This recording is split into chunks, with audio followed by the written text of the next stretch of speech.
Napasigaw si Cassidy nang bigla na lang tumigil ang kotse niya sa gitna ng kalsada. Lumabas siya upang tingnan kung ano ang nangyari sa kotse niya. She silently cursed upon seeing her surroundings. Where the hell am I? Palingalinga siya sa paligid. She has been driving without direction for some time now. The place looked unfamiliar and unsafe. Nasa gilid siya ng kalsada. Sa harap niya ay may isang malaking arko kung saan nakasulat ang pangalan ng subdivision, Katipunan Village. Dikit-dikit ang mga bahay roon. Nagawa ng pinatagpi-tagping plywood, piraso ng kahoy, at yero, na ang iba ay napapatungan pa ng gulong. Ang ilang kable ng kuryente ay nakalaylay at sala-salabit. Unang tingin pa lang niya ay alam niyang depressed area iyon. Sa madaling salita, lugar ng mahihirap. Lugar kung saan posibleng nagpupugat ang mga masasamang loob. Biglang siyang nakaramdam ng takot. Alauna na ng madaling araw at wala nang dumadaraang sasakyan. Miniskirt at body-hugging designer blouse pa naman ang suot niya. May suot din siyang mamahaling alahas sa katawan. Baka mapagtripan siya ng mga siga na naroon. Lumapit siya sa hood ng kotse niya. Pero di makuhang buksan iyon. Wala kasi siyang alam sa pagmemekaniko. Sumigaw siya. Naupo siya sa ibabaw ng hood ng sasakyan niya. At kinuha ang cellphone sa hawak na purse. Tatawag siya sa kabarkada niya para humingi ng tulong. Pero huli na. 3 maskuladong lalaki ang papalapit sa kanya. Tingin niya mukhang goons ang mga ito sa pelikula. Hilatsa pa lang na mga mukha nito ay tila hindi na mapagkakatiwalaan. Nagpanik siya at nagmamadaling bunuksan ang kotse niya. Pero bago pa siya makapasok sa kotse niya, ay nahagip na ng isa sa mga ito ang kanyang braso. Miss Beautiful, huwag ka munang umalis. Magsaya muna tayo. Nakangising sabi nito. Lumabas tuloy ang naninilaw nitong mga ngipin. Bitiwan mo nga ako, angil niya. Hinihila-hila ang kamay. Subalit mariin ang pagkakahawak nito sa kanya. Huwag ka nang pumalag, miss. Huwag kang mag-alala. Paliligayahin ka namin. Tumatawang pahayag ng kasama nito. Ang pangatlong lalaki ay umikot sa kotse niya. Tila inaalisa kung magkano ang kikitain sakaling maibenta iyon. Hindi pa nakontento. Pumasok ito sa loob at ang mga gamit naman niya ang kinalkan. Will you get your filthy hands off my stuff? Masama ang tinging banta niya rito.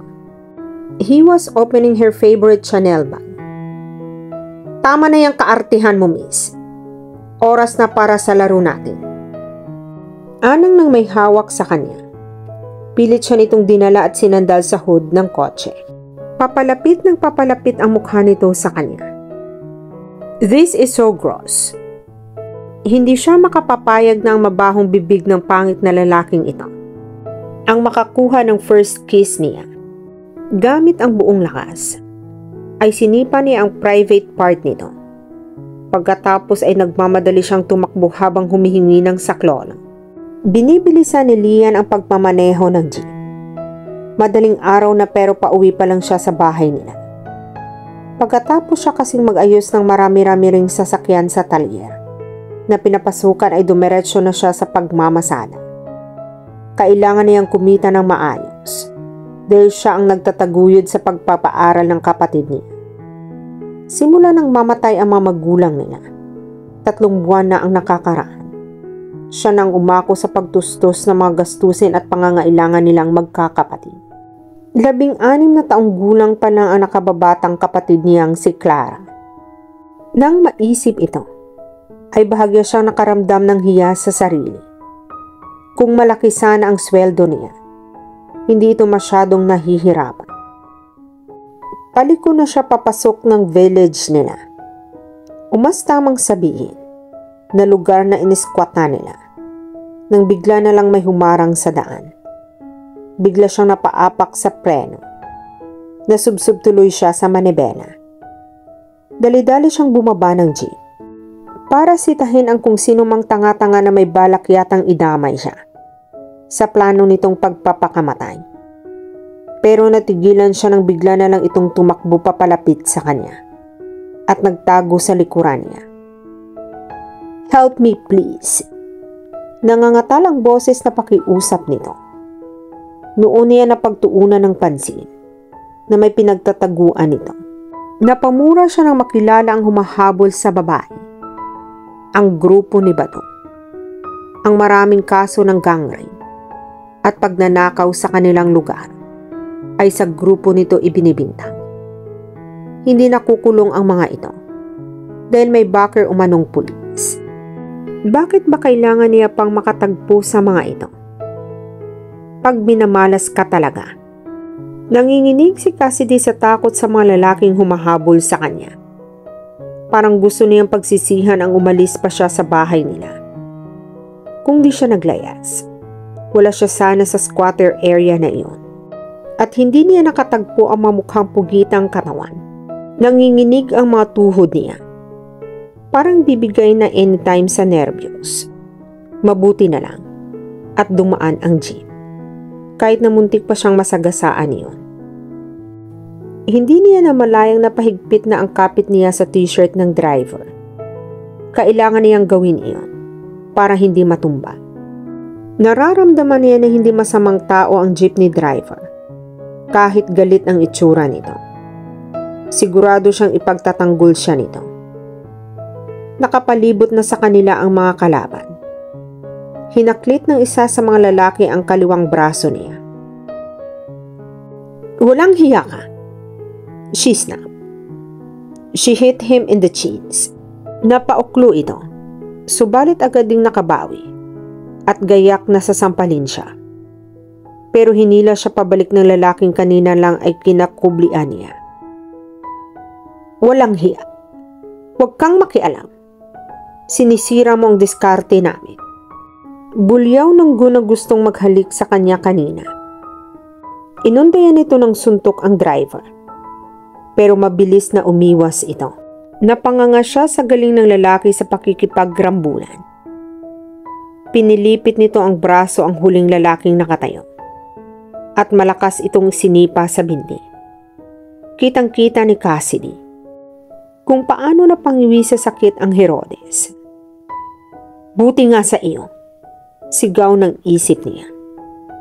Tig-isang uppercut ang tinanggap ng dalawa pa nitong kasama. Nang tumangkap ang lumaban ang mga ito. "Umalis na kayo." Matigas na utos nito sa tatlo. Agad na nagtatakbo palayo ang mga salbahe. Naiwan sila ng kanyang hero. Pinasadahan niya ito ng tingin. Disgust was written all over his handsome face. "Alam mo, miss, kung ayaw mong mapag-interesan ka ng kung sino-sino, ayusin mo ang pananamit mo. Daig mo pa ang prosti." Iiling-iling na sabi nito bago tumalikod at tinungo ang jeep nito. Isang sandali siyang natigilan. She was too stunned to speak. The nerve of the man. Alam ba nito kung sino ang nilalait nito? Nawala tuloy ang lahat ng paghangang nararamdaman niya para sa lalaki. Napalitan iyon ng purong inis at pagkadismaya. Muli niyang tinapunan ng tingin ang ekstrangherong nakagligtas sa kanya. Pasakay na ang lalaki sa jeep nito. May iwan siyang mag-isa sa lugar na iyon. Kung hindi niya ito pipigilan. Dali-dali niya itong hinabol. "Hey, wait. Don't leave me here," sigaw niya. He might have criticized her clothes, but he still saved her life. He was her best option right now, if she wanted to stay in one piece until tomorrow. Inis na tumigil ito at hinarap siya. "Ano na naman ang kailangan mo?" She ignored the annoyance in his voice and looked straight into his eyes. Can you please let me stay at your place? Kahit ngayong gabi lang. At bakit kita patutuluyin sa bahay ko? Hindi kita kilala. Malay ko kung magnanakaw ka talaga. Are you kidding me? I can afford to buy this whole place. Why would I even want to steal something from you? Kapresyo lang siguro ng bag ko ang buong bahay mo. Natatawang sagot niya. Ang galing mo rin. Ikaw na ang itong humihingi ng pabor. Ikaw pa ang may ganang mang-insulto. Bahala ka sa buhay mo. Sasakay na ito ng jeep. Wait! Hinawakan niya ang braso nito para pigilan ito sa gagawing pag-alis.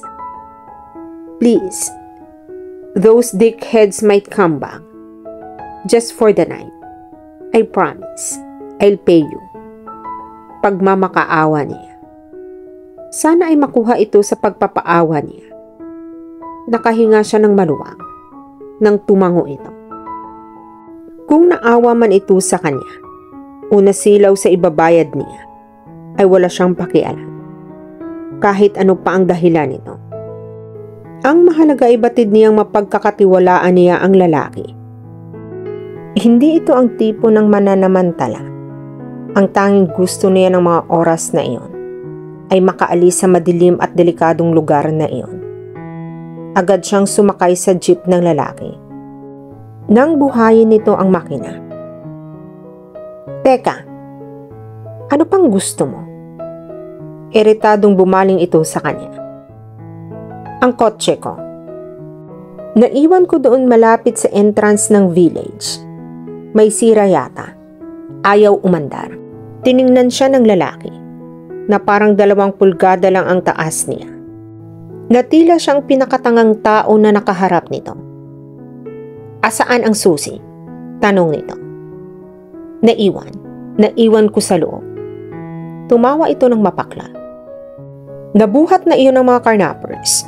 Pananakot nito. Please, nag-aalangang sambit niya. Umuwi muna tayo.